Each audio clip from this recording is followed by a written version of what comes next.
بہرحال جی اللہ نے اس کی جان بخشی کر دی. اس خاتون نے معافی مانگ لی. خاتون کی معافی کے اوپر بہت زیادہ لوگ جو ہے اعتراض کر رہے ہیں کہ جی خاتون سے معافی نہیں منگوانی چاہیے تھی, اور لوگ یہ بھی کہہ رہے ہیں کہ جی جنہوں نے یہ کچھ کیا تھا معافی تو ان کو مانگنی چاہیے, کیونکہ انہوں نے غلط ایک چیز کو سوچ بھی لیا اور سوچنے کے بعد پھر اس کو اپلائی کرتے ہوئے اس بیچاری کی جان کو خطرے میں ڈالا. اور ایک طرح کا یہ جھوٹا الزام ہے. جھوٹا الزام ہے, بالکل جھوٹا الزام ہے, کیونکہ وہ نہ تو قرآنی آیت لکھی تھی نہ کچھ. اب اس پہ میں آپ کو ایک اسلام آباد ہائی کورٹ کا فیصلہ تھوڑا سا بتانا چاہوں گا شاید بھائی. ہاں یہ آپ لیگل بتائیں. جسٹس شوکت عزیز صدیقی صاحب نے اس ٹائم ایک فیصلہ دیا تھا جس میں انہوں نے ایک بات لکھی تھی فیصلے میں. انہوں نے کہا تھا کہ جو گستاخی ہے اس کا جھوٹا الزام جو لگانا ہے وہ سب سے بڑی دہشت گردی ہے. انہوں نے کہا کہ اسلام آباد میں اگر کوئی اس طرح کو دہشت گردی کا واقعہ ہوتا ہے نا تو وہ اس ہی ایریے کو ہٹ کرتا ہے, وہاں پہ نقصان ہوتا ہے, ٹھیک ہے. لیکن اگر خدا نہ خواستہ گستاخی کا کہیں بھی ہو واقعہ تو وہ پورے ملک میں پھیل جاتے ہیں معاملہ اور دنگا فساد شروع ہو جاتا ہے. تو انہوں نے کہا تھا کہ جو جھوٹا الزام لگاتا ہے اس کو بھی وہی سزا ملنی چاہیے جو کسی گستاخ کو ملنی چاہیے, کیونکہ کسی کو اجازت نہیں دی جا سکتی کہ گستاخی کرنے کی بھی اور کسی کو کہ جھوٹا الزام لگانے کی. دیکھیں جھوٹا الزام لگانا اٹس سیلف گستاخی, کیونکہ جب آپ نے کورٹ میں کھڑے ہو کے بیان دینا ہے آپ نے خدا نہ خواستہ وہ الفاظ تو دہرانے ہیں. تو جب آپ جھوٹی گواہی دے رہے ہیں, جھوٹے الفاظ دہرانے, اٹ مینس کہ آپ گستاخی کر رہے ہیں. تو یہ انہوں نے ایک بڑا اچھا فیصلہ دیا, لوگوں کو فیصلہ پڑھانا چاہیے. وہ نہیں, بہت اچھا, بہت زبردست. میں آپ کو آپ نے یہ جو بات کی بڑی زبردست تھی. ظاہر ہے آپ نے دیکھا کہ بہت سارے ایسے مواقع ہوتے ہیں جہاں پہ بعد میں پروو ہو جاتا ہے کہ یار یہ جھوٹ تھا, کچھ بھی نہیں تھا ایسا, ٹھیک ہے. تو پھر ظاہر ہے جس بندے کی جان چلی گئی ہے, جس کے ساتھ یہ ہوا. اچھا ایک چیز اور, وہ یہ ہے کہ جی اس کو تو معافی منگوا لی, پولیس نے میڈل کا اعلان بھی کر دیا. اب پہلے لوگ کہہ رہے تھے جی کہ وہ بیچارے کویت کی کمپنی ہے, اس کو لوگوں نے نا میسیجز اور ای میلز کرنا شروع کر دیا, ٹھیک ہے.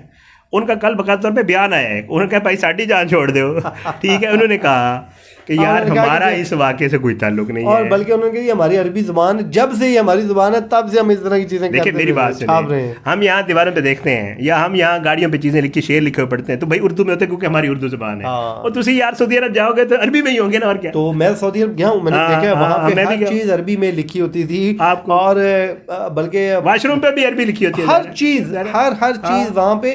تو اچھا وہاں پہ ایک اور میں واقعہ کوٹ کروں گا. شاید بھی ہم وہاں پہ حرم کے اندر بیٹھے ہوئے تھے ماشاء اللہ, تو نا وہ ایک جو بلیک فارم ہو, جو سیاہ فارم ہے, وہ کوئی نائجیرین بندہ تھا, تو اس نے قرآن پاک پکڑا ہوا تھا, تو وہ پڑھتے پڑھتے نا اس نے اپنے اوپر رکھا اور وہیں پہ لیٹ گیا اور سو گیا. مین وائل قرآن مجید جو اس نے اپنے سینے کے اوپر رکھا تھا وہ نیچے آ گیا. تو ہم تو ظاہر ہے کبھی سوچ بھی نہیں سکتے. ہم تو بلکہ اللہ معاف کرے جب کبھی بچپن میں ہاتھ سے چھوٹ کے کبھی گر جاتا تھا کسی بچے سے تو چومتے تھے, پھر ہم کہتے ہیں کوئی چیز بانٹو اللہ گرا دے نا. تو ہماری تو ایک عقیدت کا ایک اپنا وہ ہے, لیول ہے. تو وہاں پر ایک عربی جو ہے وہ بڑا خوبصورت اس نے کپڑے پہنے, تو اس کے چہرے پہ ایک بڑی وجاہت تھی, خوبصورت انسان تھا. اس نے جب دیکھا نا تو وہ آیا اور اس نے آ کے قرآن مجید کو اٹھا کے اور اس نے اونچی جگہ پر رکھ دیا. تو مجھے وہ بڑا اچھا لگا. ہم دیکھ رہے تھے ادھر سے دور سے بیٹھے ہوئے کہ اب اس شخص نے آ کے اس کے اوپر کوئی جو ہے کوئی دعویٰ نہیں بولا, بلکہ اسے ہی پتا تھا کہ یار اس نے رکھا ہوا تھا اپنے پاس, تو اس نے اٹھا کے اوپر رکھ دیا. تو بڑا دیکھیں فیاض میں آپ کو بتاؤں بڑا غلط استعمال ہو رہا ہے ان چیزوں کا, اس میں کوئی شک نہیں ہے. دیکھیں الزام لگ جاتا ہے, اس کے بعد لوگوں کو تو نہیں پتا اس نے یہ چیز کی ہے یا نہیں کی ہے. جیسے شوکت عزیز صدیقی صاحب کا آپ کا کہہ رہے تھے, میں کہتا ہوں زبردست یہ فیصلہ نا ہر جگہ سنایا جانا چاہیے, اور اس فیصلے کو ہر جگہ امپلیمنٹ بھی کرنا چاہیے کہ یار اگر خدا نخواستہ کسی کے اوپر ایسے لگ گیا ہے تو جنہوں نے کیا ہے جی وہ تو اس کی جان کو خطرے میں ڈالا. اور شاید بھائی بات رہی جب نبی پاک صلی اللہ علیہ وسلم کا معاملہ ہوتا ہے نا, تو وہ کہتے ہیں کہ جس مسلمان کے دل میں کوئی ذرہ برابر بھی ایمان ہے وہ سوچ بھی نہیں سکتا, وہ سوچ بھی نہیں سکتا. نہیں بالکل ایسی ذات مبارکہ ہے کہ بس آپ کو ہمارے پاس الفاظ ہی ختم ہو جاتے ہیں. تو ان کے لیے گستاخی تو اللہ معاف کرے, کوئی سوچ سکتا ہی نہیں ہے مسلمان. بالکل ایسے. تو بس میری تو اللہ تعالیٰ سے ہر وقت یہی دعا رہتی ہے کہ اللہ تعالیٰ ہم سب کا جو خاتمہ ہے وہ ایمان پہ. میں آپ کو ایک بات سناتا ہوں, ہم نے تھوڑا سا, میں اب تھوڑا سا آپ کو ایک لطیفہ سنا دیتا ہوں. لطیفہ کیا ہے, ایک واقعہ ہے, میں آپ کو میں اپنی ویڈیو میں بھی سنایا. ہمارے ایریا کا ایک آدمی حج پہ گیا, بیچارہ ان پڑھ تھا, بالکل ان پڑھ تھا, اکا بالکل جیسے انگوٹھا چھاپ ہوتے ہیں وہ تھا. وہ وہاں پہ گیا کھجور لینے گیا, تو اس کی نا عربی دکاندار سے کہیں گڑبڑ ہو گئی, ٹھیک ہے. اب عربی دکاندار اور اس کی اتنی تلخ کلامی ہو گئی کہ یہ بھی اس کے گالیاں دینے لگے اور عربی بھی اس کو عربی میں گالیاں دینے لگے, ٹھیک ہے.